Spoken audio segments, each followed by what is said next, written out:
law lecturer ni satu lecturer kena ajar 8 grup, 9 grup, which memang macam banyak lah kan. So kita takutlah dalam banyak grup tu nanti bila marking kan dia akan beratus-ratus kan, macam tu. So kita memang diminta untuk menambah lecturer baru lah. So mungkin sebahagian daripada grup saya akan diajar oleh lecturer baru. Okay, so kita tunggu dulu sama ada kita dapat ke tidak pensyarah baru tu. Dan grup mana pun saya tak pasti yang akan diambil oleh pensyarah baru tu. Okay, jadi sementara kita boleh bersama, tak tahu which group yang akan diambil, 1 atau 2 katanya. So daripada 8 saya akan jadi 7 atau 6 group lah. So kalau 2 group akan diambil lah dan you all akan dapat lecturer baru. Okay, tapi since you all dah ada nombor phone saya semua, kalau ada apa-apa nak tanya ke nanti, you all boleh tanya juga saya lah at the same time. Alright, saya nampak ada beberapa yang dah keluar. Contohnya saya nampak nama Daniel, saya nampak nama Akmal. Please call them back and ask them to rejoin. Apa masalah dia terkeluar tu? Adakah kerana internet ataupun whatever lah, kena update reason kenapa terleave lah. Sama ada tak sengaja ke, just rejoin bagi tahu mereka. Ada 2-3 nama lah saya nampak tadi. So untuk grup E saya nak lihat adakah Arina Ramadina ada? Arina Ramadina ada ke tidak? Tak ada So please cari di manakah Arina. Okay, grup E cari di mana Arina. Lokman Fahim, ada tak Lokman? Lokman ada? Lokman ada ke tidak? Okay, all cari di manakah Lokman. Okay, Nur Ain Sofia. Nur Ain Sofia ada ke tidak? Nur Ain Sofia Ilani. Okay, cari Ain. Mana dia? Okay, Atirah ni memang tak boleh join sebab jadual dia clash. Mungkin salah seorang tu adalah Ain. Mungkinlah. So, saya nak you all cari di manakah perginya Lokman Fahim dan juga di manakah perginya Arina Ramadina. Sebenarnya Ramadan ni kan nama dia pula naik. So, please cari mereka berdua ya. Okay, so saya nak pergi pada group last. Untuk saya tanya you all, ambil masa ni untuk baca ya. Jangan leka, jangan buat benda lain. Ini sebenarnya memang waktu ruang untuk you baca. Bila saya soal, you all kena jawab dengan pantas. Okay, grup MBA 115 3A. Okay, ada seorang je nama tak ada ni, iaitu Akmal bin Jasni. Okay, Akmal bin Jasni. So Akmal ada ke tidak Akmal? Okay, all group, wakil group, tolong cari di manakah Akmal, what happened to him. Right, so nama-nama ni yang saya panggil, yang tak respon dan tak join lagi, sila update reason dalam WhatsApp group. Okay, bagi tahu kawan-kawan awak yang namanya saya panggil dan dia tak respon, kena update dalam WhatsApp group reason kenapa tak respon. Sama ada you all masuk selepas saya tanya pun you kena bagi tahu kenapa lambat masuk. Okay, alright. Okay, yang keluar tadi, Daniel Akmal dah rejoin ke belum? Okay, cuba cari di manakah Daniel dan Akmal. Akmal ni ada 2 grup kan. Okay, sila cari di manakah mereka, kenapa mereka terkeluar, ada berapa nama lagi. Okay, Akmal. Akmal Haziq. Akmal Haziq ada ya? Akmal Haziq grup mana Akmal? Akmal grup mana? Akmal Haziq grup mana? Grup C. So mungkin Akmal grup A yang kita cari. Okay, Akmal grup A ada tak? A1153A. Ada? Okay, nanti wakil grup cari ya. Alright, so siapa yang terkeluar kena cepat rejoin. Okay, kalau you dah rejoin, lepas tu ada isu-isu internet ke contohnya update. Tapi you kena keep trying, insyaAllah. Allah akan mudahkan untuk you bersama-sama dalam mencari ilmu kan, mendapat ilmu. InsyaAllah jangan mengalah lah, lain tak ada, inilah peluang aku tak join kelas. Lain ni boleh jadi reason yang kukuh lah tak join kan. So you sendiri tahu, Allah pun tahu. Okay, so jangan ambil mudah. Seboleh-bolehnya cuba saya upaya untuk pastikan you boleh join untuk kelas GM. Kadang-kadang kita kena paksa diri kita. Kita letih ke, kita penat ke, kita ngantuk ke, kita malas ke, tak ada mood ke. Tapi bila bab belajar, you kena paksa diri you. You have to force. Okay, kalau you tak paksa diri, tak akan ada siapa yang berjaya. Tanyalah mereka yang berjaya. Tanyalah mereka yang DL every sem. Mereka pun ada perasaan yang sama macam you all untuk malas join, rasa penat, rasa letih, rasa tak ada mood. Mungkin tak ada mood sebab baru lepas kena marah, ada orang sakitkan hati. Tapi bila bab belajar, you all kena serius, okay? Kena tak ada kompromi. Sebab inilah cerita masa depan you all.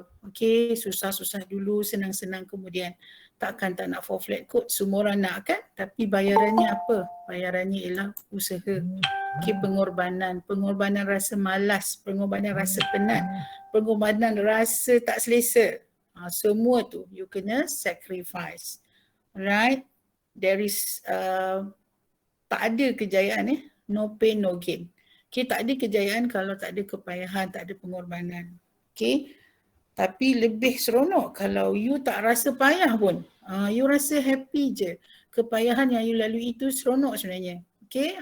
Jadi you tak rasa penat lah belajar. Tak ada rasa elemen terpaksa. Tapi mungkin at early stage, awal-awal kena paksa diri. Tapi kita kena cari jalan juga. Macam mana kita nak seronok dengan apa yang kita lalui. Macam you belajar law, tak sukalah law ni. Tapi you kena ambil juga exam, you kena luluskan.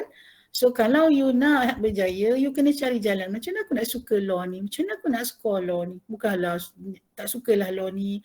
Tak sukalah, fed up lah reading subject. Banyaknya nak hafal. Awal-awal lagi you dah beratkan diri you kan? Macam manalah subjek tu nak berdamai dengan you kan? So untuk semua subjek yang you rasa susah, yang you rasa tak minat, kita tak boleh ikut perasaan kita kan? Kita kena lawan untuk kebaikan kan? Untuk masa depan yang lebih baik. Macam itulah lumrahnya kan, makan gula tu manis tapi kalau lebih-lebih makan pun sakit akhirnya. Makan ubat tu pahit, makan sayur tu pahit, tak sedap. Tapi tak sedap dia memberi hasil yang memberi kebaikan kepada kita. Tu sebabnya kita kena bijak dalam buat keputusan. Okay? Faham Faham tak apa saya sampaikan ni you all? Faham madam. Faham madam. Faham madam. Faham madam. Pastikan sentiasa bersemangat. Untuk bulan Ramadan ni pun jangan jadikan lapar, jadikan puasa, jadikan penat sebagai alasan untuk kita tak fokus. Padahal Ramadan inilah waktu yang paling berkat, yang paling banyak rahmat untuk doa kita diangkat dan untuk kita belajar dengan banyaknya malaikat bersama-sama kita. Okay, so ambil peluang ni, tahu kan waktu-waktu mustajab doa banyak waktu Ramadan. Okay, waktu Ramadan ni. Maksudnya kalau you nak fall flat, nak dapat DL, SEM ni, nak sihat, doa, angkat je doa. InsyaAllah Allah akan sentiasa menanti doa you untuk dia makbulkan. Alright, so janganlah sia-siakan. Kita nak berjaya tapi tak nak doa sungguh-sungguh waktu mustajab doa. Tak nak doa 10 minit sebelum buka puasa. Tak nak doa waktu sahur, waktu tahajud. Doalah, dah Allah bagi hadiah, dah bentang luaskan dah. Hadiah yang sangat besar maknanya. So jangan sia-siakan. Okay, alright. So saya dah bagi tugasan dah sebelum tu. Jadinya saya assume semua orang dah pun discuss, dah pun cuba fahamkan. Jadi saya akan tanya wakil-wakil grup lah. Okay, daripada grup C, grup D, grup E dan juga grup A. Alright. So bila saya tanya, kena cuba jawab. Okay, you cuba. Jangan takut salah. Yang penting cuba. Akmal gimana? Dapat masuk Akmal sebelum saya tanya ni? Akmal ke mana Akmal? Sorry madam, saya ingat kelas pukul 12 tadi. Lupa kata pukul 10 start. Habis macam mana boleh tahu? Hari ni kelas 10. Kawan telefon tadi. Akmal tak baca WhatsApp ke? Tak perasan. Akmal bangun pukul berapa? Bangun pukul berapa? Pukul 10 tadi tapi tak tengok pun. Pukul 10. Awak bangun pukul 10. Kelas pagi tak ada ke? Tak ada. Yang bangun pukul 10 buat apa? Elok ke tidur lepas subuh tu? Elok tak tidur lepas subuh tu Akmal? Tak. Dok. Makna Akmal tu apa? Makna nama Akmal tu? What the meaning of Akmal? What is your name's mean? Apa makna nama Akmal? Tahu tak? Apa ya, tak ingat. Awak nama pun tak ingat, apatah lagi jadual nak tengok kan. Nak tengok grup WhatsApp pun lupa. Akmal boleh fokus ke kat situ? Ada kelas lain kat college ya? Ya. Pakai phone ke pakai laptop? Phone. Pakai phone bolehlah cari ruang yang Laptop slow sikit wifi. kalau pakai phone cari ruang yang Akmal boleh fokus. Boleh Akmal? Boleh. Nanti kalau ada join tapi tak dapat apa pun tak guna Akmal. Betul. Okey Akmal. So bagi masa untuk cari tempat yang mungkin awak boleh dengar dengan baik ya. Baik tu. Awak college mana? Jebat. Jebat. Okey. Cari tempat selesa sikit supaya awak boleh dengar dengan jelas Okay. Thank you, madam. Okay, alright. Okay, so saya nak tanya dulu Irhan. Irhan pun lambat masuk kan Irhan? You all, saya tanya you all kena buka kamera Okay, Irhan Hakim, on your kamera Irhan. Madam. Ya. Saya baru habis daripada tandas. Okay, so you perlu 1 minit. Ya. Okay, alright. Faiz Najmi, Faiz buka kamera Faiz. Faiz Najmi, Abdul Jelani. Faiz, where are you? Yes, madam. Okay Faiz, buka kamera cepat. Kawan-kawan nak dengar ni discussion kita pada hari ni. Kita nak masuk topik kontrak dengan pantasnya. Okay Faiz, cepat. Kamera saya problem, madam. Kamera laptop. Okay, so sekarang awak kat mana? Kat college kat rumah? College. College apa tu? College LQ.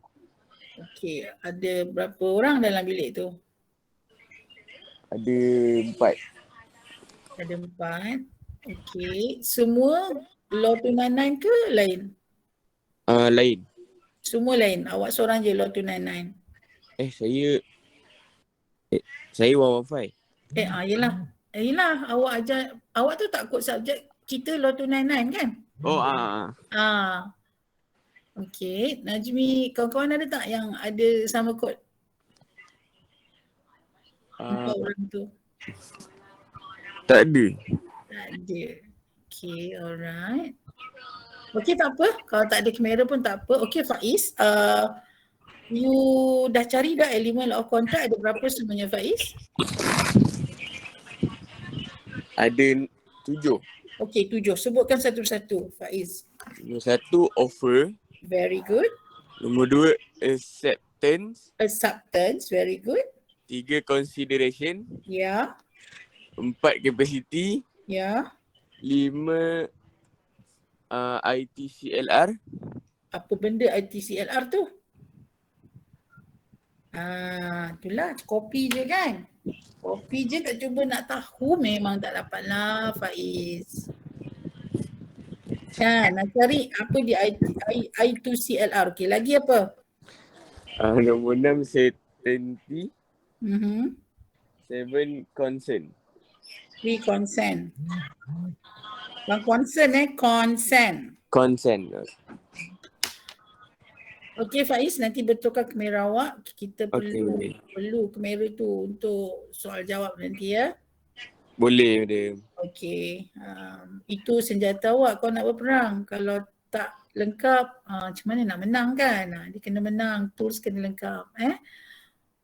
Okay, so Irhan, nampaknya Irhan mungkin dah settle kan Irhan? Silakan Irhan. Irhan, tak settle lagi ke? Ya, madam. Buka kamera Irhan, jangan cakap kamera rosak. Madam. Ya. Saya buka nanti boleh tak? Kenapa? Saya baru nak on kamera baru nak on laptop ni. Saya guna handphone sekarang ni. Tak apalah, handphone pun boleh. So boleh tu nanti saya buka kamera? Boleh. Okay. Soalan apa, madam? Okey, jawab soalan yang sama, senang dah, ramai dah, banyak dah Faiz jawab tadi. So beritahu kelas ada berapa elemen law of contract yang Irhan jumpa? Ada 7. 7, okey sebut. Pertama, offer. Kedua, acceptance. Ketiga, awareness. Okey, Yang keempat, consideration. okey, Yang kelima, capacity. okey. Yang keenam, legality. Oh, ada 6 je, saya salah. Alright, itu awak jumpa kat mana tu, Irhan? Saya jumpa kat Google Medium sebab saya tak dapat buku lagi. Okey, dah order buku? Dah. Okey, dah mana dah kedudukan buku tu? Saya tak dapat lagi. Oh. Boleh tengok kan dekat order Shopee kan? Nanti saya tengok. Oh, tengok tu nak dapat senjata perang pun nak Allah. tunggu check baru nak ni. Dah boleh buka kamera belum Irhan? Sekejap. Okey, Irhan punya jawapan berbeza sikit pada Faiz kan. Faiz mungkin dapat jawapan daripada buku ataupun daripada senior punya notes lah. Okey, Faiz punya jawapan. Irhan memang, kalau itu jawapan Irhan memang dekat Google lah. Okey, so kita tanya Dan. Okey, Irhan guru mana Irhan? Irhan guru mana? Awak tak unmute Irhan. Unmute. Oh, maaf, saya kelas C, madam. Kelas C. Engkau tak sikat rambut ke Irhan? Tak sikat ke, lupa sikat ke, memang macam tu? Ke macam mana? Lupa sikat. Lupa, nak belajar lupa. Irhan duduk college kan? Ke kat rumah? Duduk rumah. Duduk rumah, seronok lah. Makan minum pun mak ayah dah sediakan. Alhamdulillah. Nak urus diri sendiri je Irhan. Lain kali lepas ni, sebelum nak mulakan apa-apa pembelajaran, Irhan kena get ready. Okay, get ready physically, mentally, emotionally. Faham? Baru di situlah gambaran persediaan kita. Bersungguh ke tidak, serius ke tidak, ambil berat ke tidak. Setuju Irhan? Setuju, madam, betul. So Irhan pastikan buku kena dapat dengan segera untuk buat rujukan. So bila tanya boleh jawab ada buku rujukan. Okay, sekarang Irhan ada pen dengan nota tak di depan? Ada. Sekejap. Ada? Mana? Okay, kita tanya Daniel Iskandar sementara Irhan menyediakan senjata-senjata perangnya. Daniel Iskandar? Daniel Iskandar, where are you? Are you there? Kenapa senyap Daniel? Daniel? Okay, you all bagi tahu Daniel, madam minta explain reason. Kenapa masa saya panggil Daniel tak respon Okay. Kenapa Daniel lambatnya respon? Daniel group mana Daniel? Daniel group mana?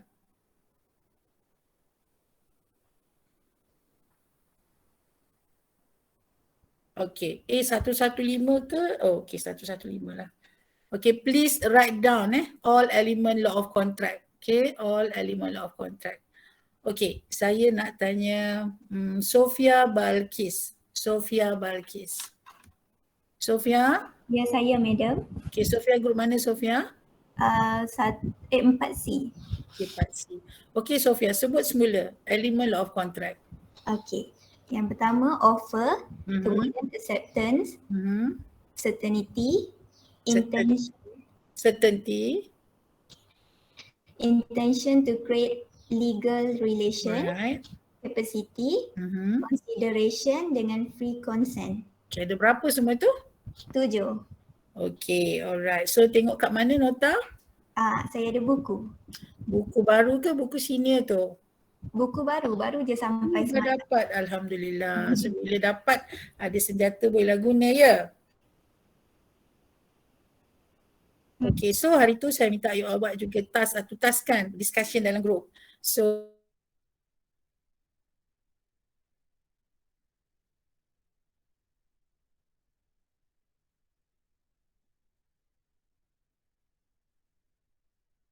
start. So apa yang Sofia faham Offer ni tentang offer? agreement daripada dua parti.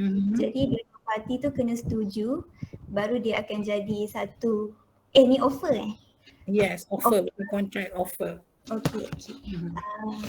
Sekejap madam. Okay. Offer ni dia dibuat oleh satu pihak untuk pihak yang lain supaya dia jadikan kontrak. Itulah yang saya faham. Okay, okay. Lagi sekali. Macam tak nampak lah point offer awak tu. Offer ni daripada satu pihak dibuat kepada pihak yang lagi satu menggunakan certain term dengan condition. Okay, apa sebenarnya dari satu pihak ke satu pihak tu? Offer tu apa sebenarnya? Offer tu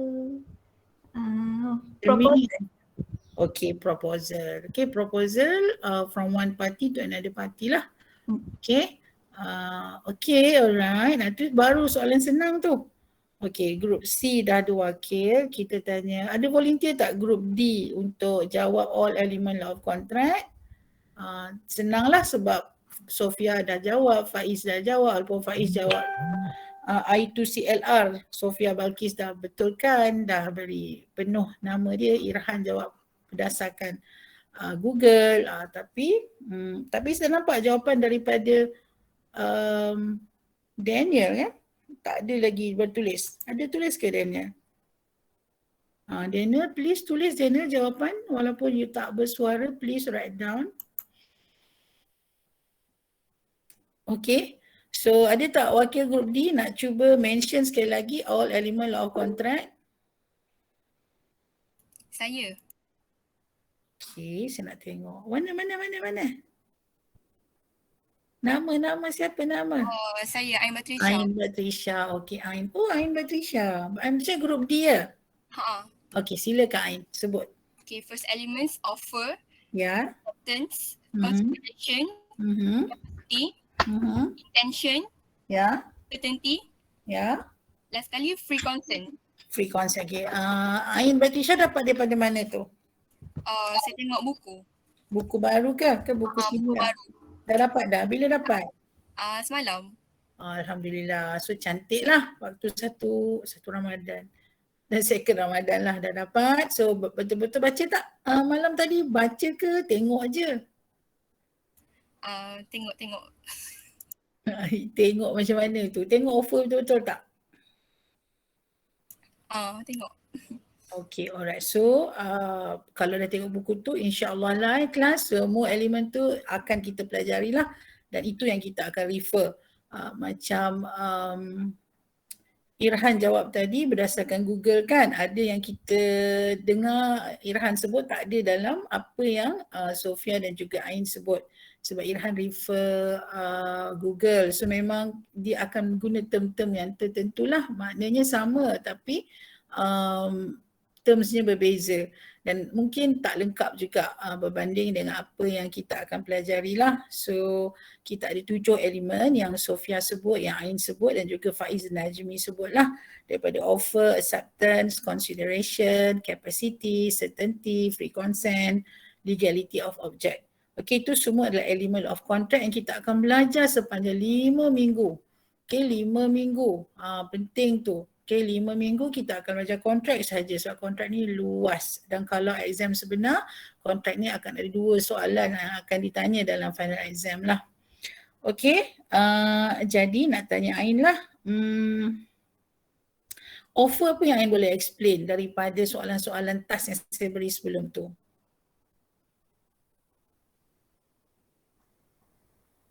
Silakan Ain. Definition of offer ke, apa yang Ain faham?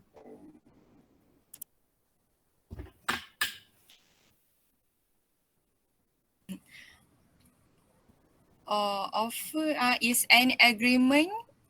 Bukan. Offer is a conditional proposal made by a buyer or seller to buy or sell an asset, which becomes legally binding if accepted. Maksudnya apa? Maksud dia an indication by one person that he or she is prepared to contract with one or more others on certain terms. Okay. Apa condition dia? Apa condition valid offer?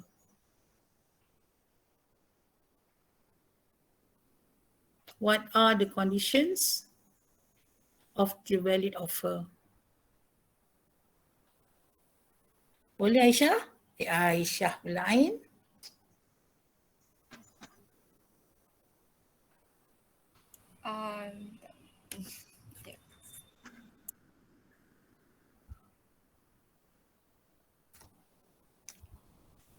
Section apa Ain? Section apa Ain define offer?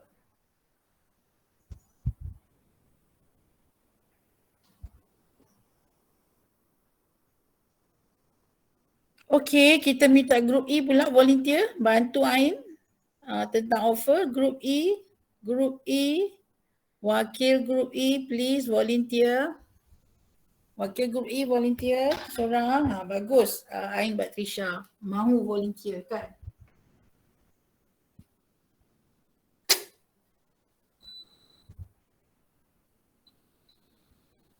Group E please. Buat semangat macam Ain. Ada volunteer minta je dia terus bersedia. Macam tu. Itu semangat yang kita nak. Okey, group E. Okey, Muhammad Amirul. Okey, Mirul buka lah kamera Mirul. Lupa suruh Ain buka kamera tadi. Sofia pun settle, lupa nak minta. Okey, Amirul. Okey, bagus Amirul sahut cabaran. Kan jadi volunteer wakil kepada kelas. Okey, apa dia Amirul? Yang Amirul boleh share tentang offer yang Amirul faham. Dia punya untuk menjadikan sebuah offer itu valid, dia punya offer mestilah communicated. Okay, alright. The offer must be communicated. Okay. Lagi? Lepas Satu tu, je. dia punya offer juga mestilah clear dan juga definite. Maksudnya tak adalah benda-benda yang macam yang kita ragu-ragu, was-was kan. Oh, very good. Offer must be clear and definite. Okay. Yang ketiga ialah dia must create a legal relationship. Okay, must create legal relationship. Yang keempat ada must be distinguished from invitation to trade. Okay, so Amirul dapat jawapan daripada mana Amirul? Google. Okay. Masa discussion tak jumpa ke jawapan? Kan itu jawapan masa discussion. Itulah jawapan masa discussion. Okay, Sebab tak dapat buku lagi.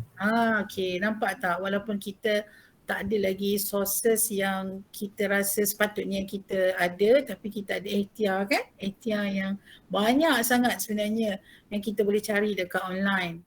Jadi itu membantulah pelajar zaman sekarang. Tak ada textbook pun sometimes boleh juga faham, tapi tetap perlukan guru lah untuk confirmkan ilmu yang you pelajari tu. Kadang-kadang online Google ni siapa-siapa je boleh share kan. Ada yang betul, ada tak betul. So guru tu lah yang akan confirmkan betul tak betul.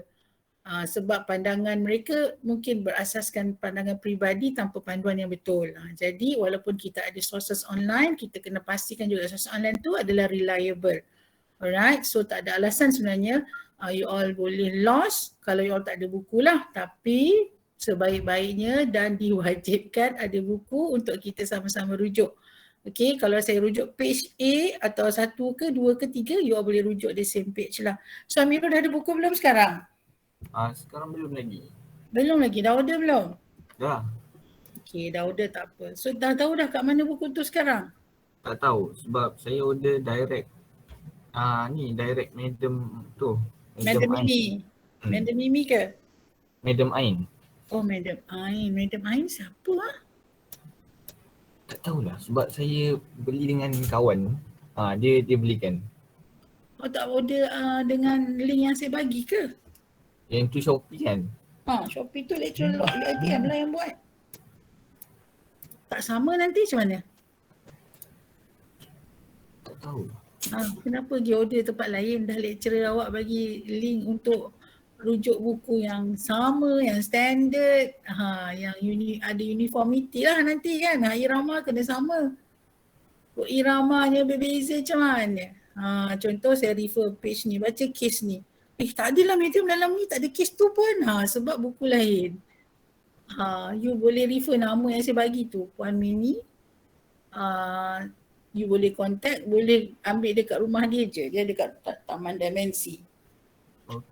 Okay, kalau senior punya buku pun, kalau daripada UiTM Melaka sama jugalah konten dia. Memanglah ilmu tu tak jauh beza, tapi penekanan kita tu mungkin sedikit berbeza lah ikut silibus kita. Kan, jadi better you ada buku yang saya rujuk untuk you sama-sama belajar lah, bukan buku-buku lain lah. Okay, macam tu. So kena ambil berat lah buku ni penting. Jangan ambil ringan lah. Okay, so thank you Amirul, tahniah sebab volunteer. Cuma pastikan awak ada buku yang betul lah untuk dirujuk bersama-sama. So sesiapa yang belum dapat buku lagi, kena yang order kat Shopee tu cubalah tengok bila sampai. Kena rasa teruja lah. You tunggu you punya barang yang you suka nak beli, you tunggu, check kan. Hari-hari check kat mana. Buku yang merupakan masa depan you tak kisah. Macam mana tu? Cuba fikir di manakah awak letak nilai ilmu dalam diri you. Okay?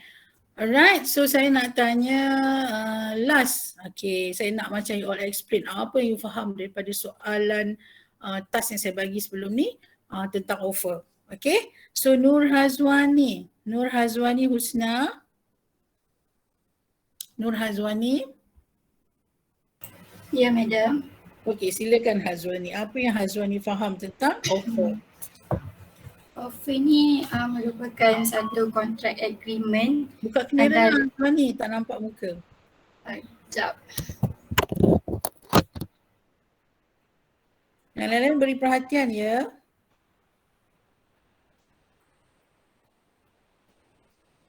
Ada tak Madam? Tak nampak lagi setakat ni. Tak apa, Hazwani teruskan. Sementara on kamera teruskan je cakap. Okay, apa tadi? Okay. Offer ni merupakan satu kontrak agreement antara dua pihak. Kemudian offer ni dibuat untuk dua pihak, iaitu untuk specific offer dan general offer. Specific offer tu ada merupakan particular person or to a particular group, macam yang khusus lah. Kemudian untuk general offer ni kepada public, iaitu sebuah masyarakat yang lagi besar offer tu untuk dibuat. Okay.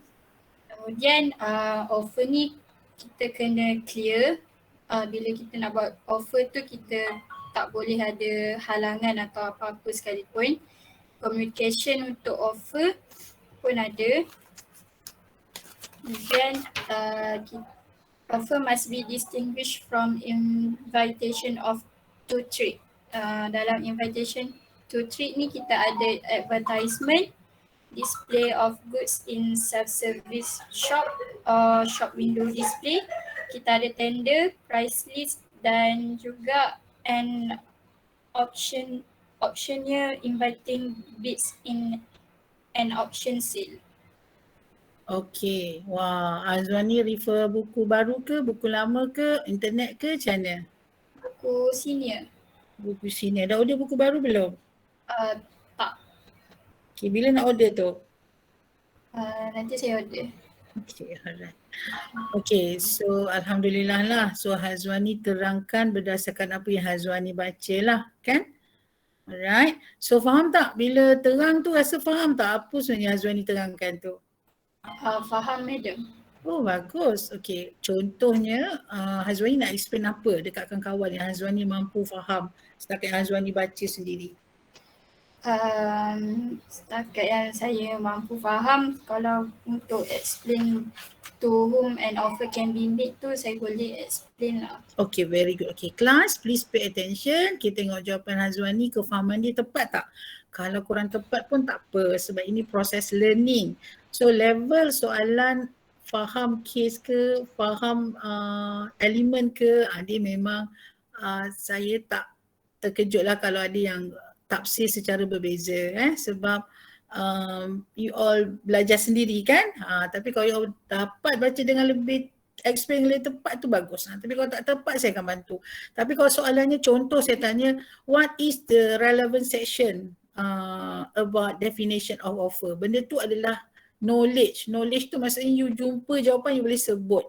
Tapi kalau suruh terang, terang ni kalau tak tepat, saya belum explain, jangan takut kalau salah. Okay? Alright, okay, silakan Hazwani terangkan yang awak faham tu. Yang mana satu Hazwani, particular person ya awak nak cakap? Unmute.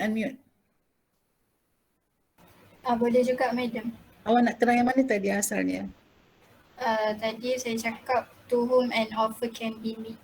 Okay, can be made. Okay, teruskan.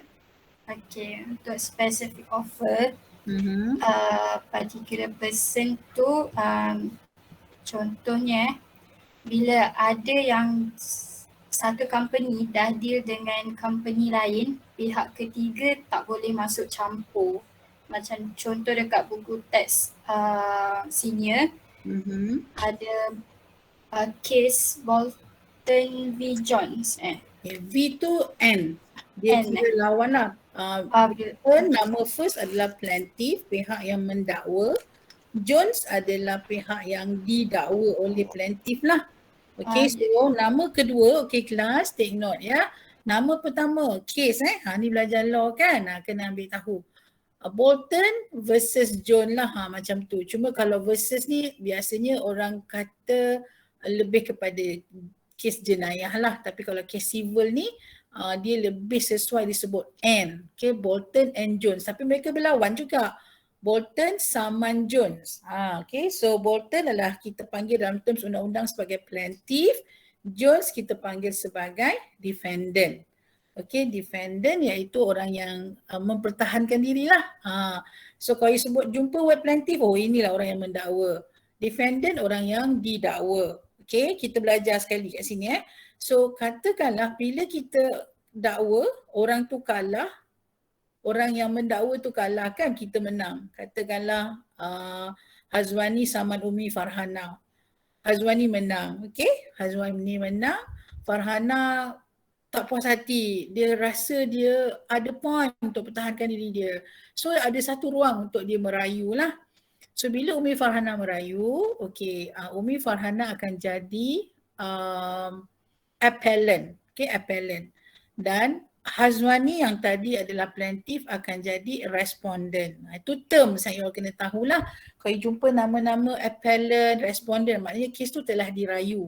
Okay, level kes ni bukan satu level je. Menang habis tak. Okay, menang kalau ada ruang kita rasa kita boleh appeal atas poin yang kukuh, kita boleh rayu. Dan kalau kita merayu tak kira. Kadang-kadang orang yang mendakwa boleh kalah juga. Dia dakwa tapi dia kalah. So dia rayu. So orang yang merayu akan dipanggil appellant, orang yang dirayu, orang yang satu lagi akan dipanggil respondent. Okay, so you kena ingat dua terms ni. Saya akan tanya from time to time. Okay, plaintiff orang yang mendakwa, okay, defendant orang yang didakwa dan dia akan defend case dia lah. Orang yang merayu appellant bagi pihak yang kalah dan pihak satu lagi akan menjadi respondent. Okay, alright, okay. Faham Okay kelas, faham ke tidak explanation saya? Faham. Seorang je ke faham? Faham ke tidak you all? Faham. Boleh faham lagi. Faham. Okay, Cik Wan Natasha tak jawab, Ikhwan Ramlan tak jawab, Nur Farah tak jawab. Yang lain tak jawab. Kenapa tak jawab? Madam, Ya Amira. boleh tak madam ulang? Saya tak sempat nak salin. Tu sebab kena fokus. Banyak kali saya ulang. Saya rasa 6 kali saya ulang Amira. Buat apa tadi Amira? Yang first tu saya dengar dulu. Yang second time saya nak salin, madam dah masuk.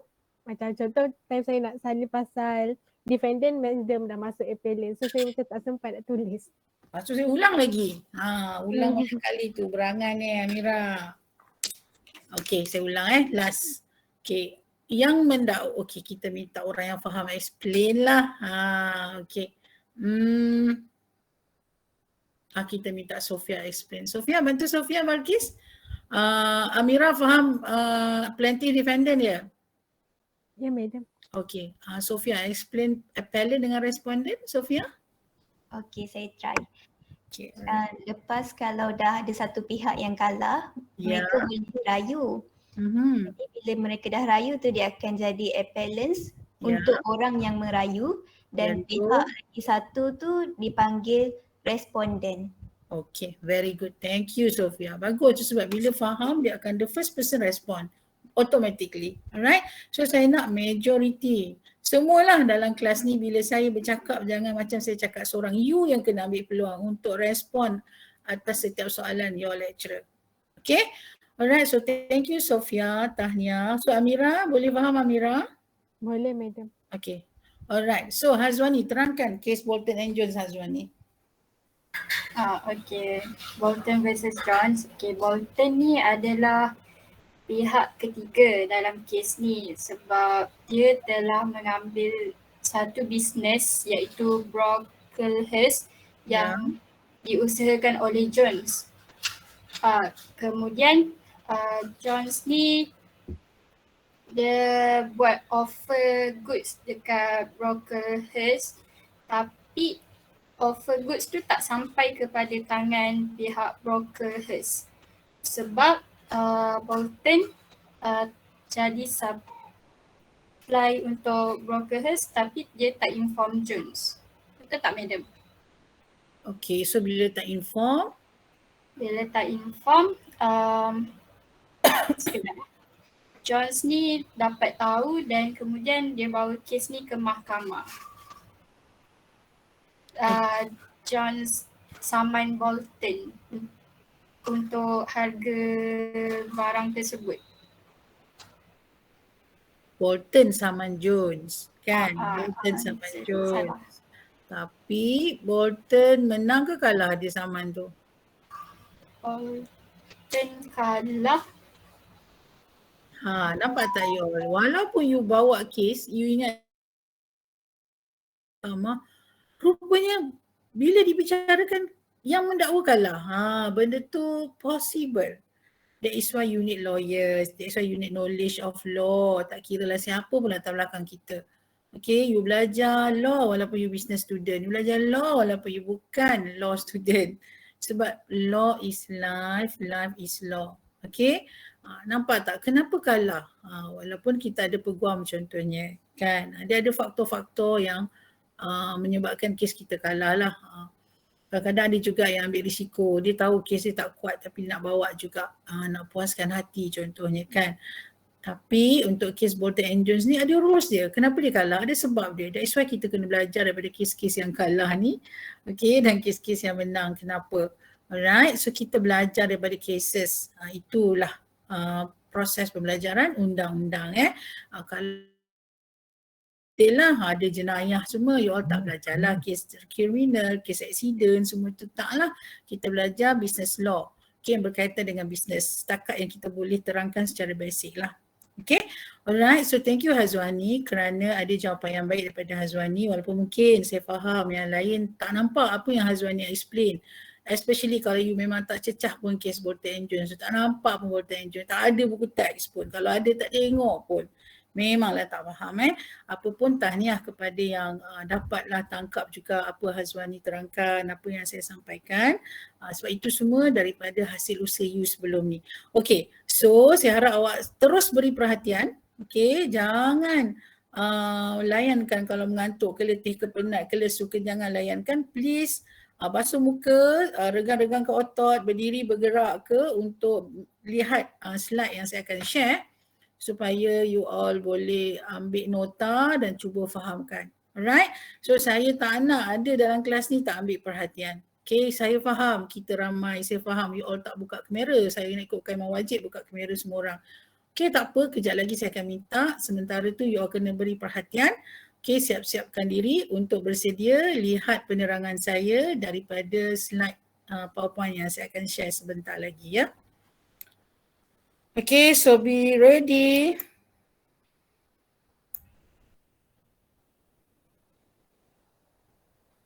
Tengok slide apa yang saya ada. Adakah yang ini? Okay, betul.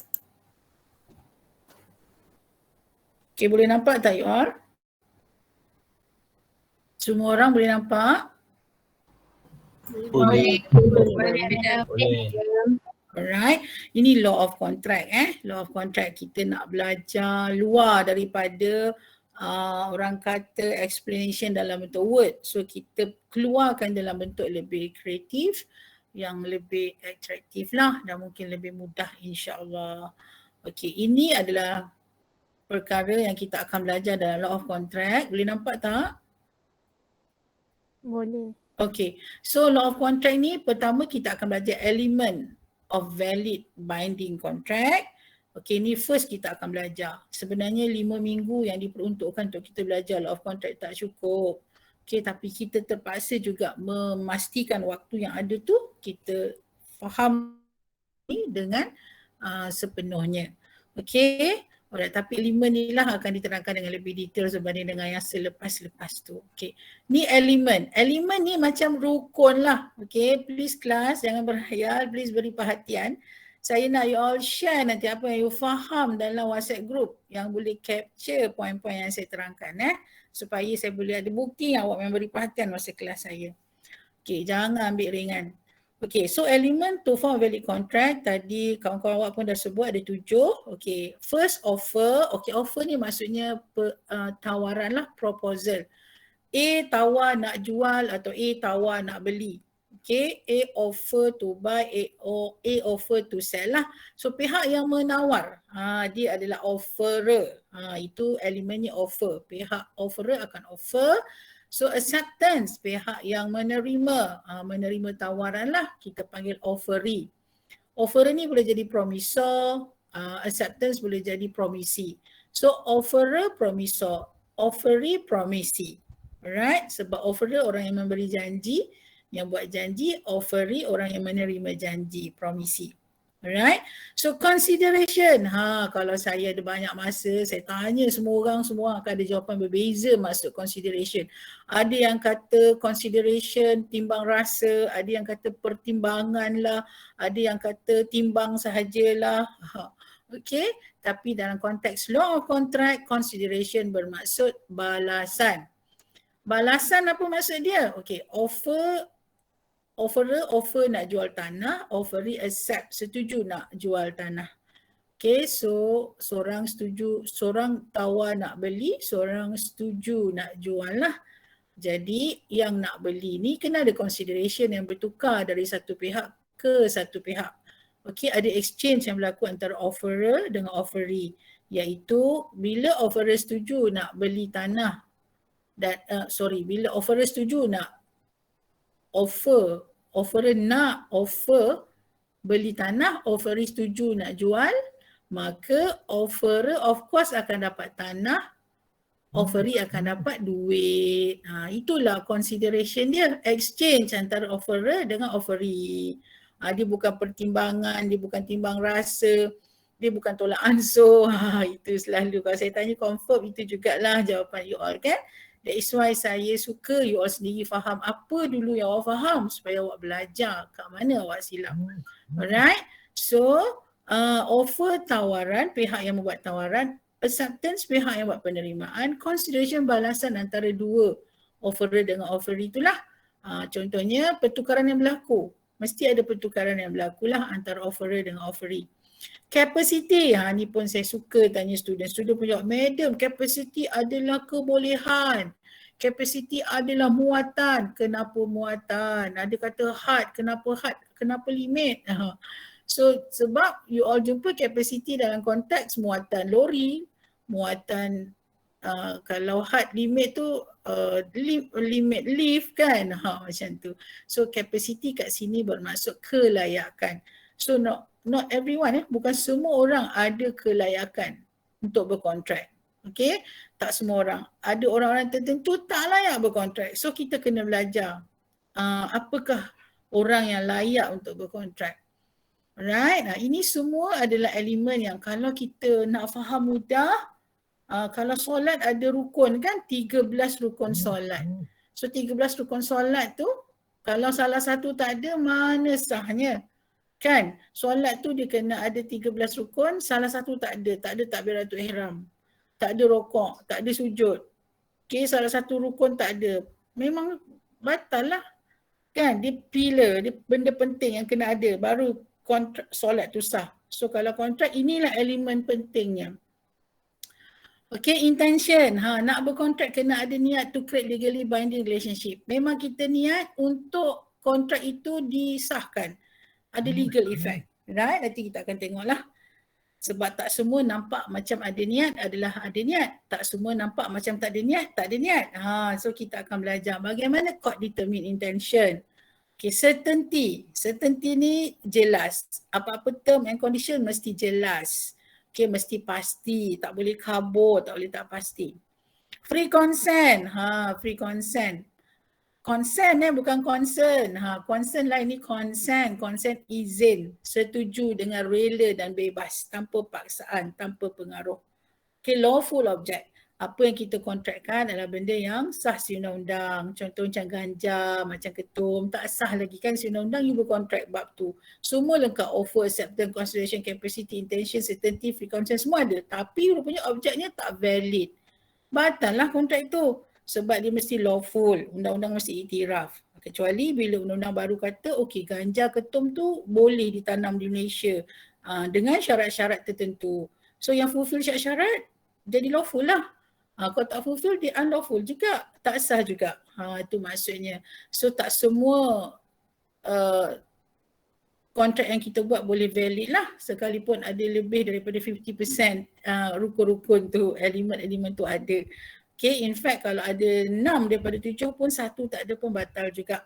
Okay, void juga macam solat. Tak ada rokok je, yang lain semua ada. Pun batal juga. So elemen ni kena ada. Dan elemen ni kita belajar pula syarat sah. Kan, syarat sah satu rukun tu ada. You all nampak tak? Law dengan agama ni, sebenarnya agama tu law lah. Tapi kita belajar law sekarang ni law dunia lah kan. So agama tu panduan kita sebenarnya. So syarat sah kena ada. Okay, syarat sah. Setiap satu elemen ni ada syarat sah dia. Sama macam sujud, solat bersama. Setiap rukun tu kena ada syarat sah dia. Okay, so bila kita sujud contohnya, kena ada 7 anggota mencecah ke lantai kan, ke bumi. Apa anggota sujud? Meh kita belajar pula kan bab-bab Ramadan ni. Kita belajar lah juga bab-bab ilmu agama ni kan. Okay, kita tanya imam-imam lah. Kalau tanya perempuan sekarang, imam tak menjalankan tanggungjawab lebih pula. Okey, Ahmad Mustaqim. Nama pun hebat kan, jalan yang lurus. Mustaqim, apa dia 7 anggota solat sujud? Anggota sujud. Apa 7 anggota tu?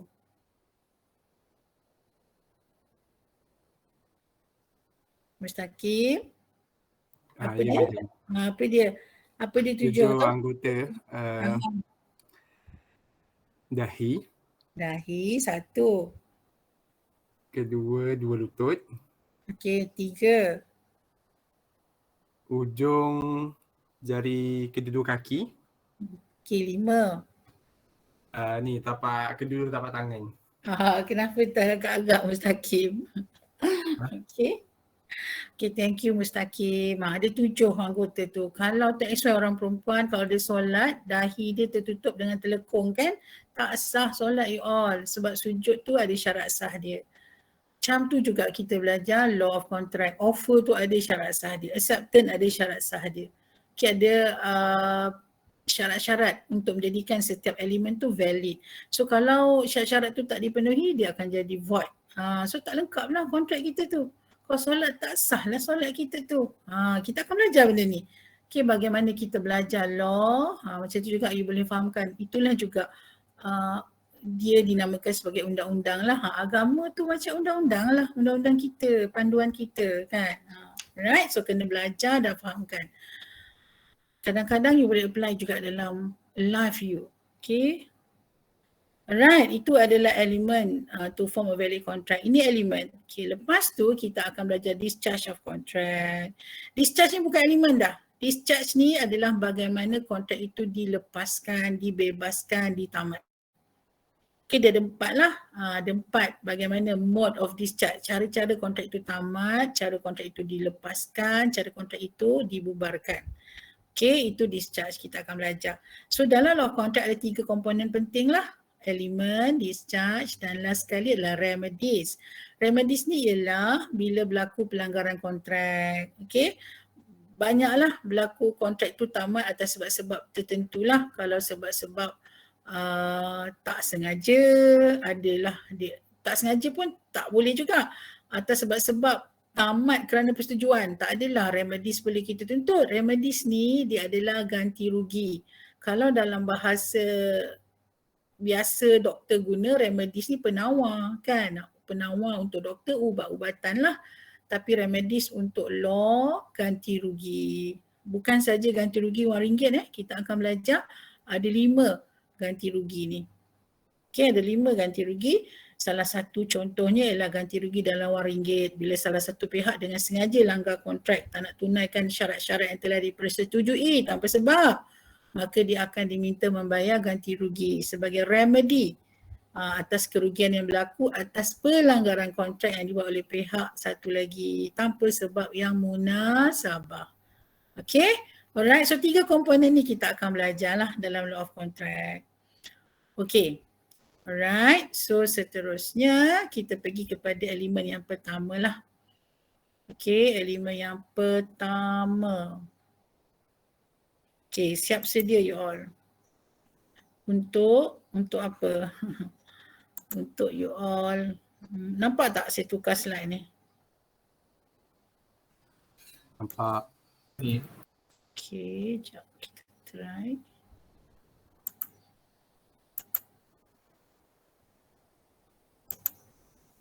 Okay, jelas tak? You boleh nampak tak? Okay, sekejap saya buka sikit. Okay, nampak tak you all? Offer sekarang? Nampak madam.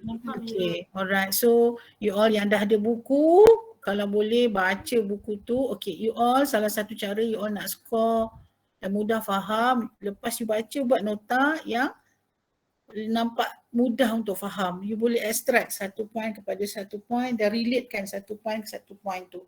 Supaya otak you kan bila baca law, you boleh kaitkan, oh ini cerita dia, oh ini cerita dia. Dia tak bersepah-sepah tu point tu. So you all perlu buat nota secara moden lah, bukan secara tradisional. Ambil nota, salin je tulisan kecil-kecil dalam kertas. Susah otak you nak tafsir nanti. You buat terus tafsiran otak you atas apa you faham. Contohnya mind map. Okay, mind map salah satu contoh lah. Sekarang ni banyak ada apps yang membantu you faham setiap satu point dalam bentuk linear kan, dalam bentuk words yang banyak tu kepada bentuk yang lebih mudah faham. Okay, so nanti dia akan menjadi sebahagian daripada task group you all untuk buat nota topik-topik yang kita belajar. Sebab saya faham you all tak suka tengok word kan, tapi you kena first stage, you kena juga tengok word untuk faham dan you tukarkan dia kepada bentuk yang lebih mudah. Okay, first step tu je lah susah sikit nak faham, tapi buat nota biar lepas tu you refer, you nampak mudah. Okay, alright, so kita tengok apa kita belajar dalam offer. So dalam offer kita of course belajar, okay, yang merah-merah ni kita pastikan dia point besar lah. Definition, how, to whom, condition, last kali revocation. Okay, kalau kita lihat daripada kiri lah ke kiri. Okay, definition of offer, okay, we refer section 2 subsection A. Okay, dalam akta section 2 subsection A tu, one person signifies to another his willingness to do with a view to obtaining the essence of the other. Okay, ini ayat dalam section. Tapi ayat mudah ada juga, kalau yang ada textbook tu dia ada definition yang lebih mudah. An offer is a proposal made by one person, we call as offerer or promisor, to another person we call as offeree or promisee, with intention to create legally binding relationship. Itu definition offer. Alright, tawaran daripada satu pihak kepada satu pihak yang lain lah. Okay, tawaran ataupun cadangan lah. Okay, dengan niat untuk ada kesan perundangan. So kita bukan setakat tawar tapi tak ada niat nak ada legal relation. Kita boleh je buat janji tak semestinya kontrak. Kan, maksud saya agreement tak semestinya kontrak. Agreement mungkin melibatkan dua pihak tapi dia tak akan jadi kontrak kalau 7 elemen yang saya terangkan tadi wujud. Okay, alright, sebab nak wujud satu kontrak yang valid, elemen kena lengkap. Kalau setakat offer and acceptance je, tak lengkap lagi. Okay, so definition. Okay, you boleh tengok dan fahamkan. How an offer can be made. Okay, how an offer can be made ada 2. Express and implied. Express ni terbagi pada dua. Okay, nampak tak saya tukar dalam bentuk gambar. Gambar yang pertama tu orang sedang bercakap orally. Okay, offer can be made orally lah, secara oral. Contoh Aisyah cakap dengan Ain, Ain nak beli kau punya handphone. Aku nak beli kau punya handphone. I want to buy your handphone. Okay, itu offer lah tu. So Ain nak beli dekat Aisyah. Okay, so Aisyah setuju nak jual. So dia setujulah. Okay, setuju ni kalau by express tu orally lah. Salah satu cara orally tu maksudnya sebut, cakap. Express lah, express maksudnya nyata. Atau yang kedua, agreement tu akan secara bertulis sekiranya involve amount yang besar, lebih daripada satu. Biasanya kita suka buat in writing sebab kalau apa-apa kita boleh refer dekat court. Kalau orally kan susah kan, tapi dia tidak semestinya batal lah, dibolehkan. Ada certain contract tidak secara bertulis pun valid sebab dia termasuk dalam express. Okay, express offer iaitu orally and writing. Okay, alright. Seterusnya implied. Oh, rupa-rupanya offer ni tak semestinya kena express, tak semestinya kena in writing ataupun orally. Dia boleh juga secara implied. Okay, express nyata. Implied tersirat. Okay, kalau tersirat daripada conduct atau circumstances. Conduct ni maksudnya perbuatan. Circumstances ni keadaan. Okay, from keadaan ataupun from the conduct of the parties, kita tahu tawaran sedang dibuat. Okay, walaupun dia tidak buat secara express. Okay, siapa boleh bagi contoh? Ada sesiapa nak cuba bagi contoh? Emil Syazwan nak bagi contoh tak? Emil group mana Emil? Saya kelas E. Okay Emil. Okay Emil ada girlfriend kan? Tak ada. Oh, single lagi? Okay, alright. Okay, apa nama wanita yang awak suka Emil? Tak ada lah medium.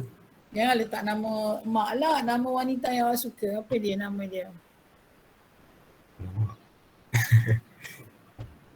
Tak ada medium.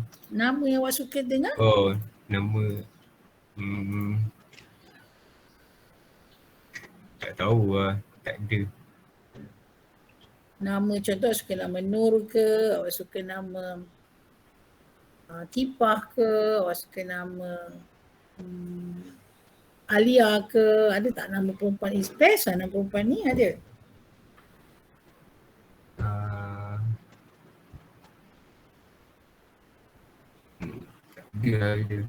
Kalau tak ada buka kamera sekejap.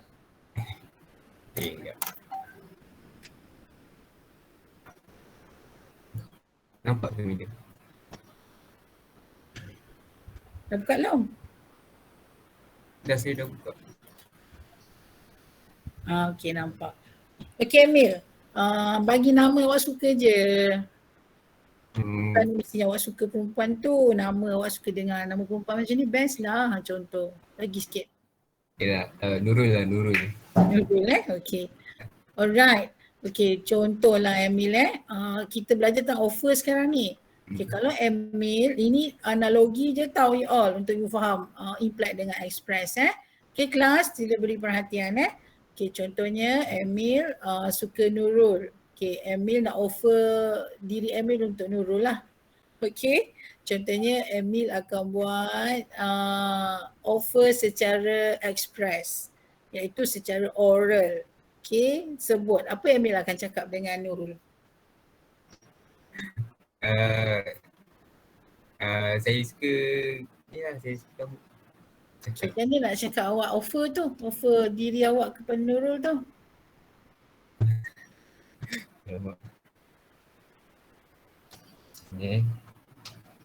Cara cakap lah, bagi tahu yang saya suka dia. Cakap suka je? Alright, okay. Biasanya okay kalau sini awak suka jawab lah ayat-ayat klise kan. Will you marry me Nurul? Macam tu, orally kan. Itu kalau betul-betul gentleman lah, will you marry me? Itu yang direct gila lah. kan, orally dekat si Nurul tu. Ataupun ada yang super senior juga sebut, sudi tak awak menjadi makmum saya seumur hidup. Kan, dia tak cakap direct, makmum dia tahulah seumur hidup dah tentulah memperistrikan kan, mempersuamikan dia.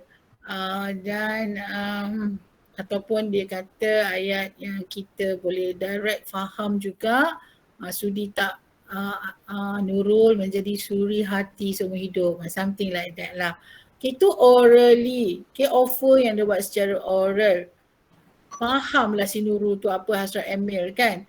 Gentlemannya si Emil ni kan, direct sebut dekat si Nurul secara express. Tapi tak semua orang berani express kan.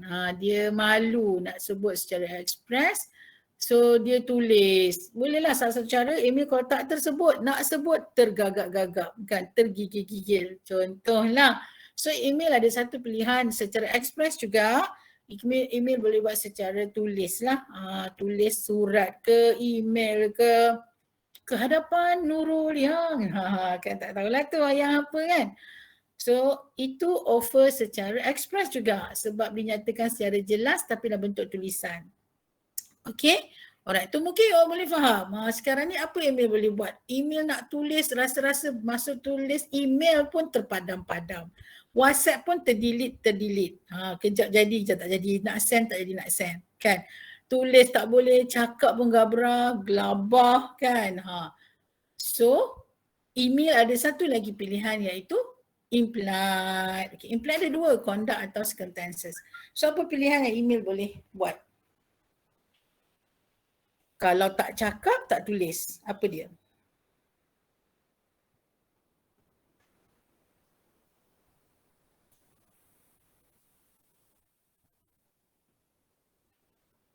Apa dia? Siapa boleh bagi contoh?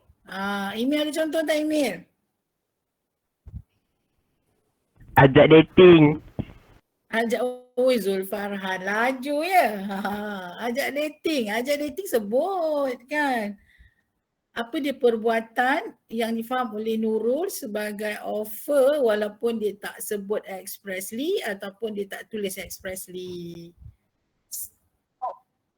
Oh, bunga. Okey, bagi apa Amira? Bagi tak apalah, merisik. Jawapan sama. Apa dia tu? Bagi cincin. Cincin. Sofia Bakis kata cincin. Bunga ni tak nampak serius lagi kan, macam baru nak couple-couple kan. Tapi kalau cincin ni majority boleh understand itu adalah apa? Itu adalah tawaran, lamaran. Okey, tawaran atau lamaran. Kenapa kau bikin itu?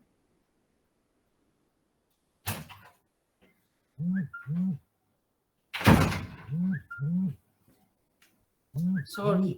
Okey, bagi cincin je kita dah tahu dah. Oh, dia lamar aku lah kan. Kita faham dah.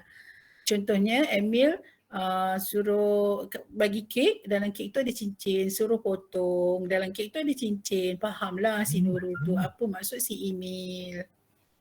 Kan? Itu implied. Itu dalam konteks itulah. So dalam konteks law of contract juga ada secara implied. Okay, apa contoh implied contract? Okay, contoh katakanlah Ahmad Mustaqim ni dia pergi naik teksi dari UiTM ke rumah dia. Mustaqim tinggal mana Mustaqim? Selangor medium.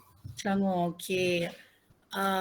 Contoh Mustaqim nak pergi daripada UiTM ke Selangor naik taksi lah. Kalau tradisional dulu naik taksi, katakanlah apa tu Mustaqim bad mood, naik taksi senyap je, tak borak pun dengan driver taksi tu, tak cakap apa-apa kan, diam aja. So sepanjang naik taksi tu diam, tak cakap apa-apa. So bila sampai destinasi di Selangor, pakcik taksi tu pun tak cakap apa-apa dengan you pun turun. Bila you turun, you pun terus belah. Sebab you kata, pakcik tak minta tambang pun, Tak payahlah bayar kan, tak ada express offer pun, tak ada express contract pun, orally tak ada, writing tak ada, selamat ni tak payahlah bayar kan. So adakah Ahmad Mustaqim boleh selamat daripada tidak didakwa oleh driver taksi tu? Mustaqim, boleh tak driver taksi tu kalau saman Mustaqim rasa confident menang Mustaqim? Boleh. Boleh menang sebab Tak ada any expression. tak ada any express offer. Okey, siapa setuju dengan Mustaqim? Dia boleh menang kalau pak cik taksi tu saman dia sebab tak ada communication yang berlaku antara mereka berdua. Siapa setuju dengan Mustaqim? Raise hand. Boleh raise hand tak you all? Ramai sokong Mustaqim. Cik semua kata Mustaqim boleh menang kalau disaman oleh pakcik taksi tu ya, sebab tak ada express offer, tak ada communication. Okey. Alright, ada lagi? Ada lagi? Ada lagi? Ada lagi? Wah, ramai penyokong ni. Okey, ada lagi, ada lagi. Ada lagi tak? Okey, total. Okey.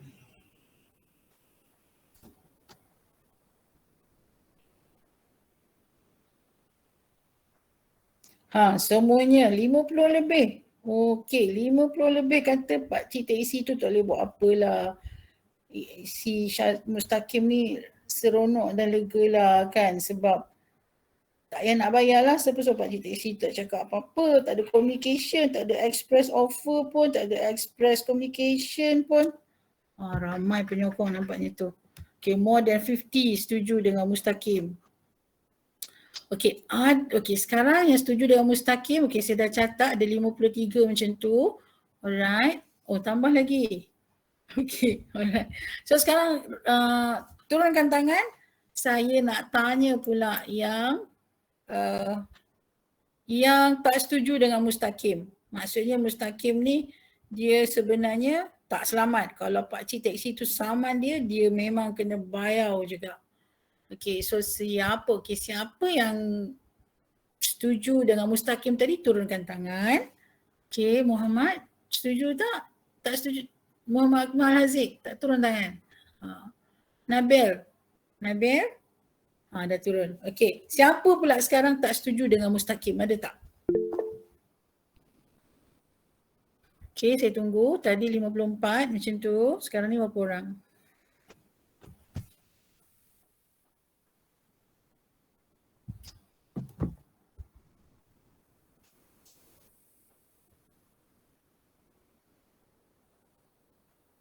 Okay, ada lagi? Ada lagi?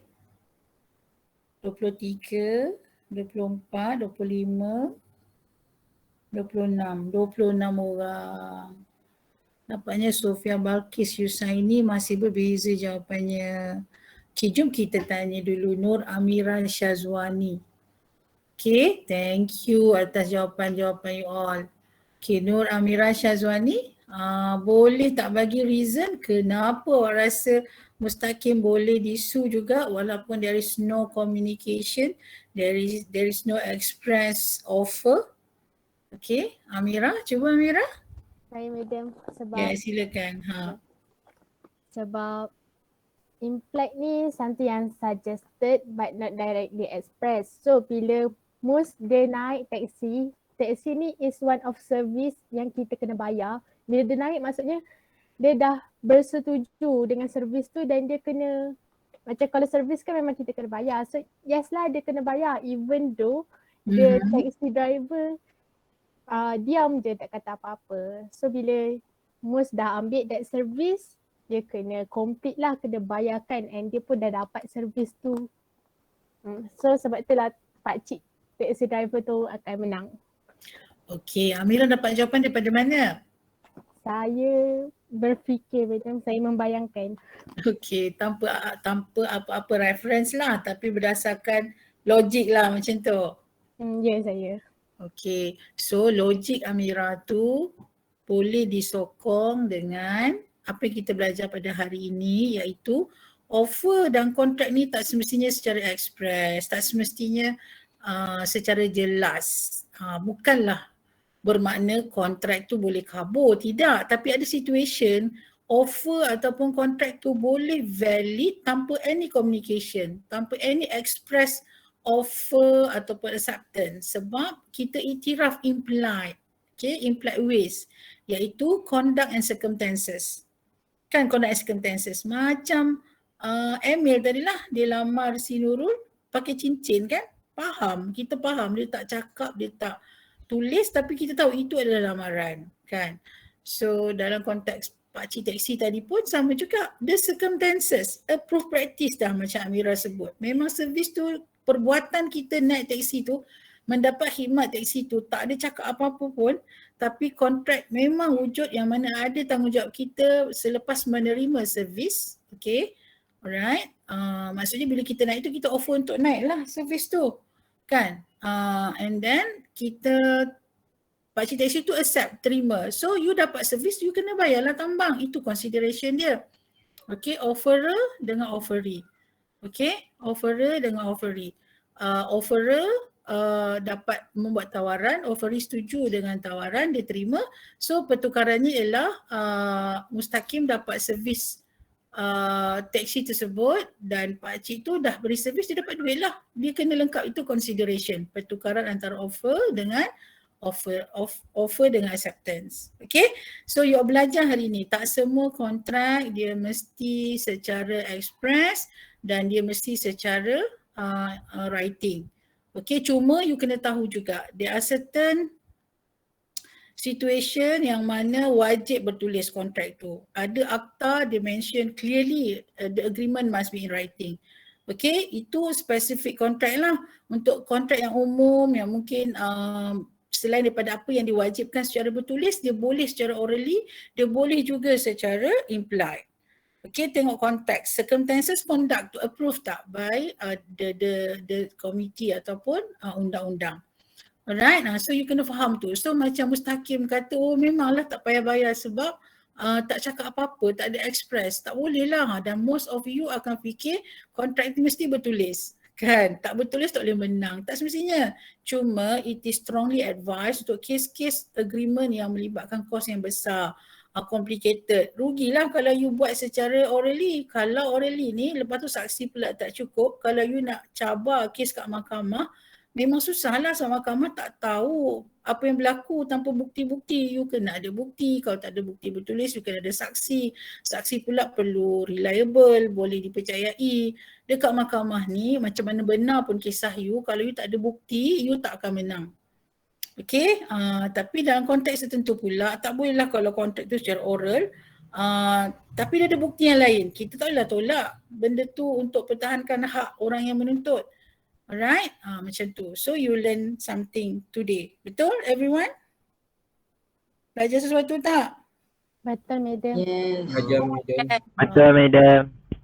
Ya, Zulfarhan. Pergi ajak dating ya. Farhan, siapa nama wanita idaman tu Farhan? Farhan? Siapa? Banyak sangat. Farhan? Okey, dia mengajarnya si Emil. Okey. Alright, kita tengok, kita sambung Okey, itu adalah how, baru belajar dekat how. Seterusnya tadi apa yang sahabat awak terangkan tadi tentang to whom an offer can be made kan. Okay, to whom an offer can be made pun ada dua. Particular person or group of person dan juga general public or world at large. Okay, ada dua lah. Kepada siapa offer boleh dibuat? Kepada specific person ataupun specific group ataupun kepada general public at large. Okay. Alright.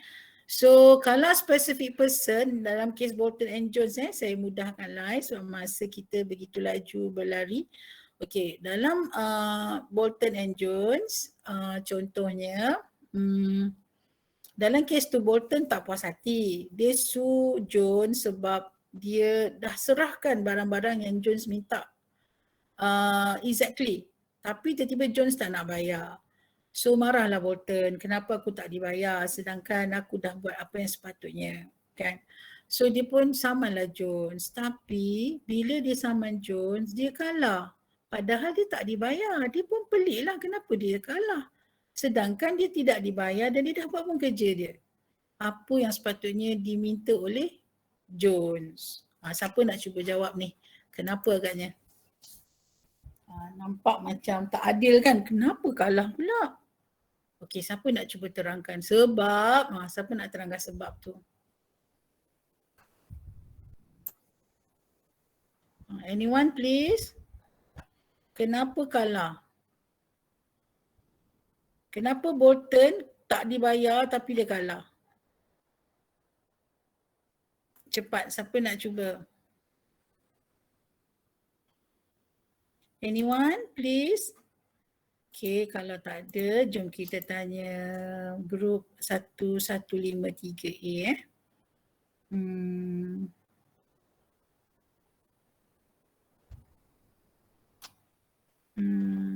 saya lupalah nama dia. Faiz Najmi saya dah tanya. Saya nak tanya siapa Akmal dah sebut nama dia. Amirul Ashraf? Amirul Ashraf? Amirul Ashraf? Ya, madam. Tengok kamera sikit. Tengok muka sikit. Ya, madam. Cepatlah, daripada tadi lagi saya suruh get ready kan. Dah get ready dah. Okey Amirul, sihat hari ni Amirul? Alhamdulillah. Bersemangat hari ni? Okey lah. Tadi saya pergi ni sakit badan, jalan sikit itu je. Oh ya ke? So weekend study tak Amirul? Weekend Amirul study tak? Adalah study sikit gitu. Sikit je? Tak, baca yang pasal law of contract je. Okey. Tak banyak pun study, saya baca yang separuh macam tu lah. Tapi baca jugalah.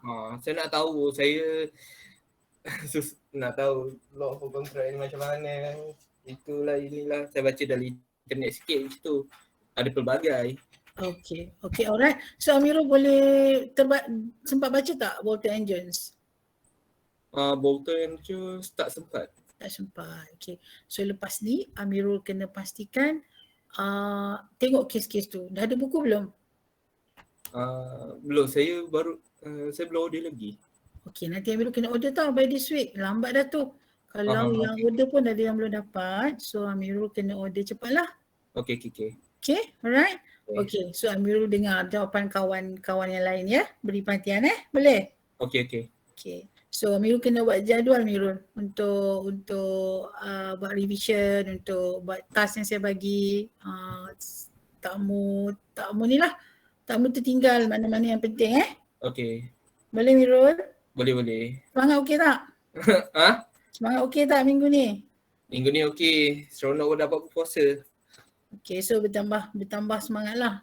Yelah, saya rindu hari ni. Apa dia? Dah rindu bulan Ramadan, itu je. Dah datang, seronok lah.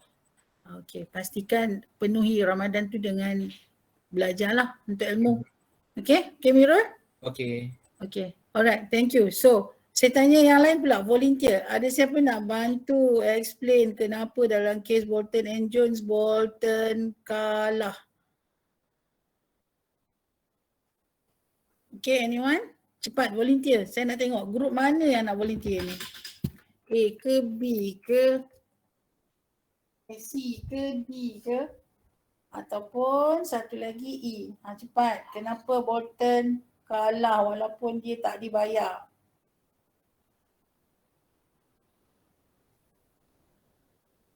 Madam, saya nak try boleh? Sofia Balkis lagi ya. Hari-hari setiap kali Sofia. Moga-moga ramai lagi macam Sofia. Okey, silakan Sofia.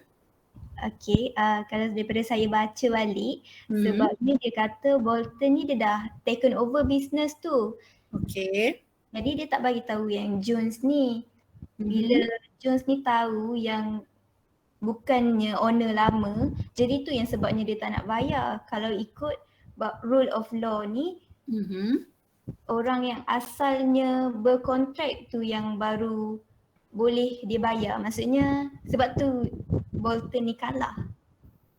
Lagi sekali, poin akhir tu lagi sekali. Sebabnya dalam kontrak Jones ni ada Bolton dalam tu. Yang ada Jones ni kontrak dengan owner lama. Okey, iaitu Brock Lehers kan? Betul. Maknanya Bolton ni bisnes tu diambil alih daripada Brock Lehers, yang mana Brock Lehers ni adalah orang yang berjanji dengan Jones. Kontrak itu dibuat antara Brock Lehers dengan Jones. Jones specifically offer bisnes tu kepada si Brock Lehers. Tetapi Brock Lehers telah jual, perniagaan tu telah berpindah tangan kepada Bolton. So Bolton just proceed je. Okay, dengan perniagaan yang ada tu supply kepada Jones seperti mana yang sebelum-sebelum tu lah. Tapi bila Jones tahu bukan Brock Lehers tapi adalah Bolton, so dia tak nak terima. Okay, Sofia ada buku tak depan Sofia? Ada. Okay, supaya Sofia baca decision case tu, kawan-kawan lain sila catat. Yang mana, madam? Yang bawah decision, bawah case tu. Bawah paragraf ayat akhir. It is a rule tu. Cuba baca. Okay. It is a rule of law that if a person intends to contract with A, then B cannot give himself any right under it. Okay. Nampak tak you all? Contohnya macam kes si Emil tadi lah. Emil nak offer, nak menawarkan diri dia kepada si Nurul. Okay, contohnya Emil cakap, Nurul, sudi tak kau menjadi suri hatiku seumur hidup? Kan Emil tanya dekat Nurul in public, gentleman kan. Tiba-tiba Tipah dengar. Tipah pun berlari-lari anak pergi kepada Emil. Emil, aku setuju Emil, aku setuju. Cakap yang tu. So Emil pun reject lah si Tipah. Tipah pun kata, Tipah tertipu, dia balik rumah bagi tu bapak dia. Ayah, Tipah tertipu bang. Bang pula. Ayah, Tipah tertipu ya. Macam tu kan. So soalannya, adakah Tipah tertipu sekarang? Zulfarhan, Tipah tertipu ke tidak Farhan? Farhan? Ya, madam. Tipah tu tertipu ke dalam konteks ni bila si Emil tolak dia? Tak lah, sebab email cakap orang lain yang Tipah ni yang perasan. Kan, itulah. So tak bolehlah kata Tipah tertipu dan Tipah boleh saman pula si email kan.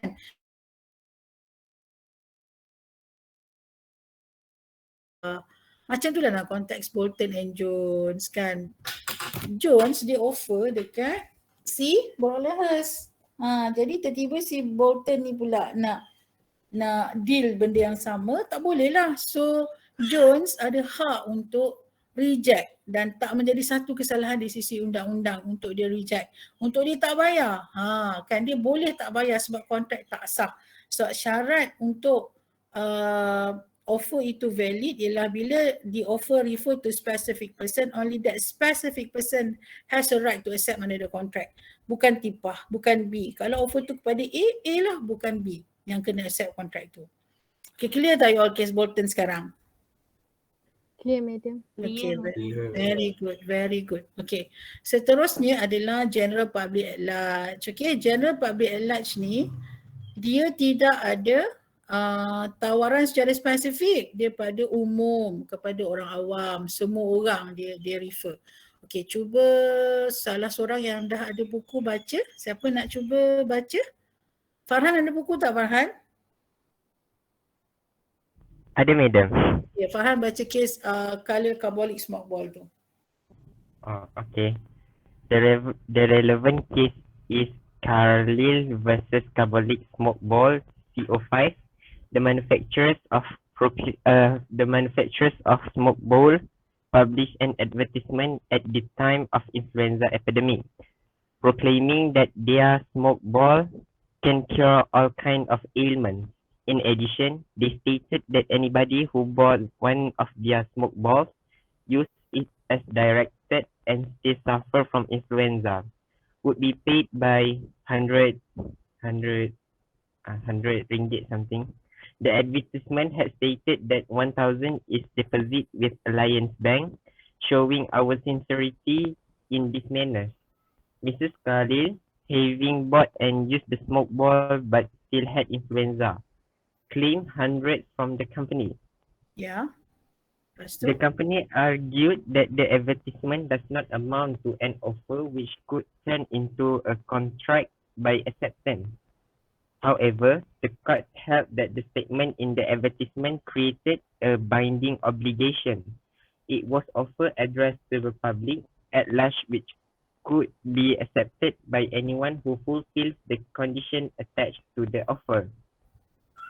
Similarly, an advertisement to give reward for the return of lost good or property would be considered as an offer to a public at large and general offer. Okey. Farhan baca tu faham tak? Faham tak fakta kes tu? Dia faham, bolehlah faham tu, dia macam ringkas je lah faham dia. Okey, tak apa, bagus. Cuba Farhan terangkan apa yang Farhan faham. Okay kelas, kita ada lagi 5 minit. You all please pay attention. Apa yang Farhan nak terangkan dan apa dia general offer dan kaitkan dengan invitation to trade sekejap lagi. Okey Farhan, yang Farhan faham lah. Tak kisah tepat atau tidak. Yang penting Farhan terangkan apa yang Farhan boleh faham. Okay madam, manufacturer smoke ball ni, dia publish satu advertisement dalam waktu influenza epidemic. Dia cakap dia punya smoke ball tu can cure, boleh sembuhkan semua penyakit lah. Okey, flu lah, sakit flu. Dia menyatakan siapa yang beli ubat ni, yang beli smoke ball ni,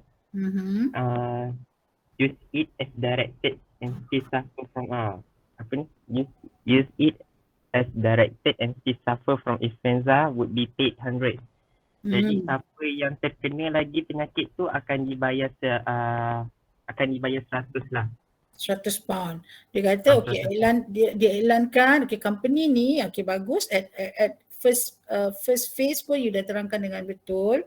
Company ni dia advertise produk dia yang dia claim produk dia tu boleh sembuhkan sakit flu lah, influenza waktu tu.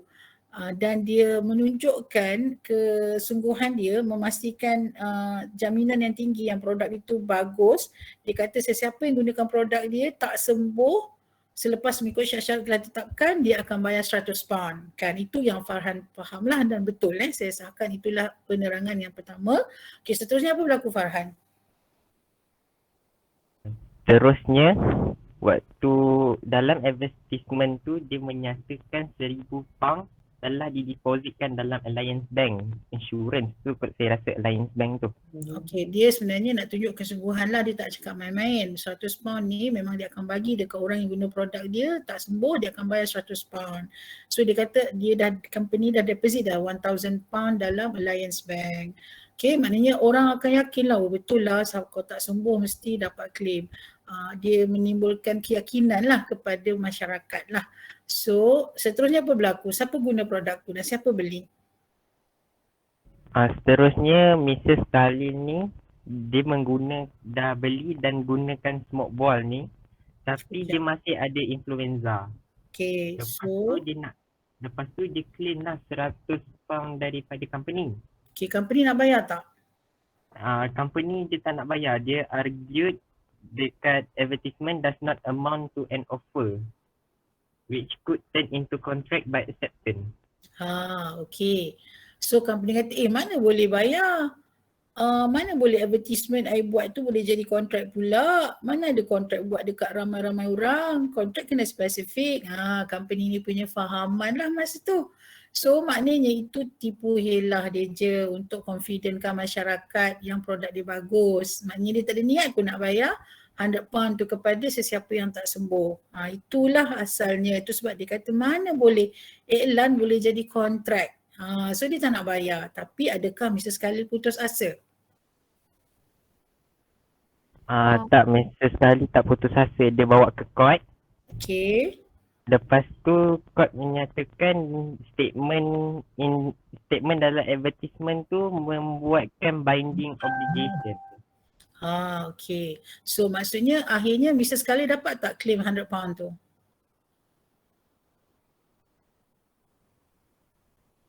So Farhan, dapat tak 100 pound tu Farhan? Ya, Saya rasa dapat kot. Rasa kod pula tu. Kenapa tak yakin tu? Saya dapat. Dia dapat. Okey, kenapa awak nampak? Poin mana awak nampak dia dapat? Cuba baca.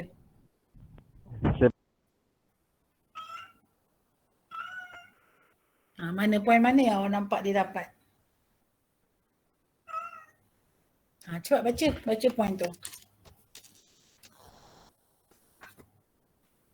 Baca point decision tu. Baca sekali lagi. Cepat Farhan, tak dengar. However, the court held the statement in the advertisement created a binding obligation. Saya rasa tu lagi. Itu jawab baca. Okey. So memanglah sebenarnya di situ mahkamah kata statement yang dikeluarkan dari advertisement tu adalah binding obligation. Sebab apa? Sebab dia kata ada condition to be fulfilled. There are certain condition to be fulfilled. So condition dia apa? Guna produk ikut syarat tapi tak sembuh dapat £100. Okay. So bila ada produk tak ikut syarat, sekejap bila ada syarat diletakkan tapi tidak fulfill, maka bila ada syarat ditetapkan lepas tu fulfill, so bila fulfill syarat maka itu adalah acceptance sebenarnya. Okay. Ada syarat yang ditetapkan dipenuhi, itu adalah acceptance. Contohnya misal sekalian guna produk ikut syarat-syarat telah ditetapkan tapi dia tak sembuh. Tak sembuh tu dah fulfill dah. Tak sembuh tu sebab ikut syarat guna produk dia dapat £100. So statement tu menjadikan advertisement tu bukan advertisement invitation to trade tapi dia adalah general offer. Contohlah macam Mustaqim. Contohnya macam Zul Farhan iklankan dekat WhatsApp group, okay, ataupun dekat taman, kucing hilang. Sesiapa yang jumpa kucing saya dan pulangkan kepada saya dalam tempoh 7 hari akan dapat RM1,000. So itu iklan kepada orang ramai, tapi sesiapa sahaja yang jumpa kucing Farhan dan pulangkan dalam tempoh 1 minggu, Farhan wajib bayar RM1,000 tu. Dia bukan advertisement biasa, itu adalah general offer. Sebab Farhan letak syarat sesiapa yang fulfill condition tu akan dianggap sebagai offeree yang buat acceptance dan contract created kat situ. Faham tak? Maksudnya Mrs. Khalil ni dah fulfill condition lah, dah guna produk tapi tak sembuh. So dia bukan iklan biasa, memang betul. Company ni dia refer case di bawah advertisement under invitation to trade. Sebab apa? Macam contoh, company Farhan offer masyarakat, orang awam untuk bekerja dekat company Farhan. Kan? So, orang yang mohon kerja tu, mungkin Farhan reject. Tapi adakah orang yang Farhan reject tu akan saman Farhan sebab tak terima dia? Tak kan? Sebab advertisement yang tidak meletakkan apa term and condition dia adalah invitation to trade. Tapi kalau advertisement yang ada term and condition dan fulfilled by anyone, okay, dia akan jadi acceptance dan dia akan create binding contract. Macam kes Khalil Kabolik ni lah. Okay, dia letak syarat guna produk dia ikut syarat dan tak sembuh, maka boleh claim. So mahkamah membenarkan tuntutan Mrs. Khalil £100 dituntut daripada company tersebut. So company tu kena bayar. Jadi you all kena faham. Advertisement akan ada dua situation. Pertama, dia adalah general offer sekiranya ada term and condition to be fulfilled dan akan jadi acceptance bila all the term and condition fulfilled by anyone lah yang read the advertisement. Tapi satu lagi, dia akan jadi invitation to trade kalau advertisement tu tak letak apa-apa term and condition. Okay, so respon kepada advertisement yang tidak ada term and condition, itu baru invitation to trade. Orang yang respon tu yang buat tawaran. Contohnya Farhan advertise jawatan kosong dekat company Farhan kan. Lepas tu Ali mohon nak kerja dekat company Farhan. Ali tu sebenarnya dia yang offer diri dia untuk bekerja dekat syarikat Farhan. It is up to Farhan as advertiser of the company ataupun company itu sendiri nak accept ke nak reject si Ali ni. Kan sebab yang buat advertisement yang akan buat penentu kontrak wujud atau tidak. So Farhan punya company boleh say no ataupun say yes. Kalau Farhan kata tak nak that candidate, tak ada masalahnya sebab Farhan tak breach pun kontrak sebab orang yang mohon kerja tu dia yang buat tawaran.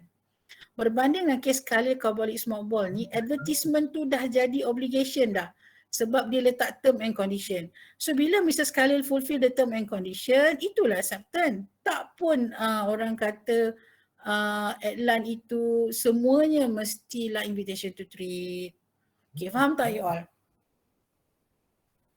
Amira, faham Amira? Amira, Sofia, faham Sofia? Faham, Madam. Okay, Cik Wan Natasha faham? Faham, Madam. Okay, Alhamdulillah. So saya simpulkan, hari ni kita belajar apa? Kita belajar definition, kita belajar how an offer can be made, kita belajar to whom an offer can be made, kita dah cover specific dengan general offer. So yang challenge sikit mungkin dekat nak bezakan advertisement yang merupakan general offer yang ada term and condition dan satu lagi dia adalah invitation to treat yang tak ada term and condition to be fulfilled. So you all kena ingat, invitation to treat tu is not an offer. Okay? Dia invite another person to make an offer. Contoh Farhan tawarkan iklan untuk kerja kosong. Farhan invite orang buat tawaran. So respon kepada invitation tu adalah tawaran. So it is up to the Farhan either to accept or reject. Okay? Alright. So dapat belajar sesuatu tak hari ni? Dapat. Okay. Oh, kalau dapat Alhamdulillah, saya akan accept group lain. You all kena leave group ni. Nanti apa-apa kita communicate dalam WhatsApp group Alright. So jumpa lagi. Assalamualaikum warahmatullahi wabarakatuh. You all leave ya. Waalaikumsalam. Thank you, Madam. Madam.